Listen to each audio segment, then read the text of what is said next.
by asking for the question to be read to him by the court stenographer.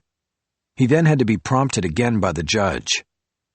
"There is that consideration," he finally said. "Consideration?" I asked. "What does that mean?"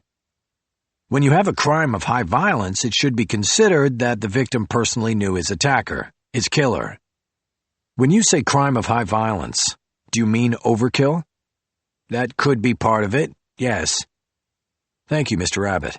Now, what about other observations you made at the crime scene?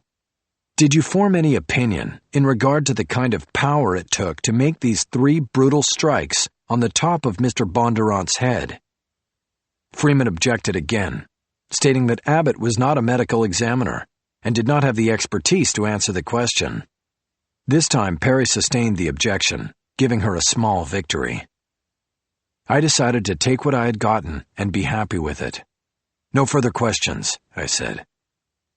Next up was Paul Roberts, who was the senior criminalist in the 3-member LAPD crime scene unit that processed the scene. His testimony was less eventful than Abbott's because Freeman kept him on a short leash. He spoke only of procedures and what he collected at the scene and processed later in the SID lab. On cross, I was able to use the paucity of physical evidence to my client's advantage. "Can you tell the jury the locations of the fingerprints you collected from the scene that were later matched to the defendant?" "There were none that we found." "Can you tell the jury what samples of blood collected at the scene came from the defendant?" "There was none that we found."